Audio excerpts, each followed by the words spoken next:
परियों की जादुई कहानी। बहुत समय पहले की बात है। एक सुंदर हरे भरे जंगल के बीचों बीच एक छोटा सा गांव था। इस गांव के किनारे एक रहस्यमयी झील थी, जिसके चारों ओर रंग बिरंगे फूल खिले रहते थे।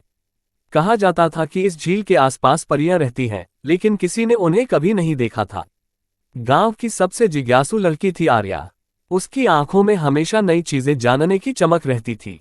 आर्या ने कई बार झील के पास जाकर परियों को देखने की कोशिश की, लेकिन हर बार खाली हाथ लौटना पड़ता। एक दिन जब आसमान में चांद अपनी पूरी चमक के साथ चमक रहा था, आर्या फिर से झील के पास गई। इस बार कुछ अलग था।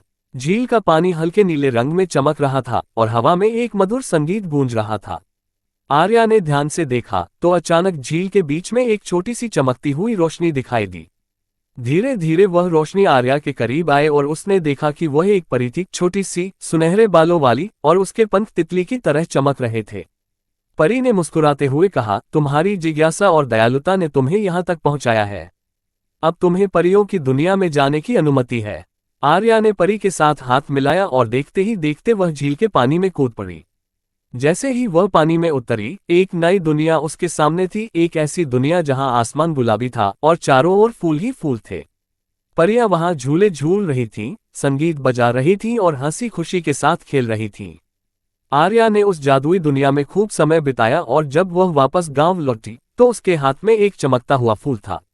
उस फूल में जादू था और जब भी गांव पर कोई मुसीबत आती, आर्या उस फूल की मदद से सब कुछ ठीक कर देती। गांव के लोग कहते हैं कि आर्या के लौटने के बाद गांव में कभी भी अंधकार नहीं आया। प्यार, खुशी और जादू हमेशा वहां बना रहा, परियों की जादुई दुनिया की वजह से।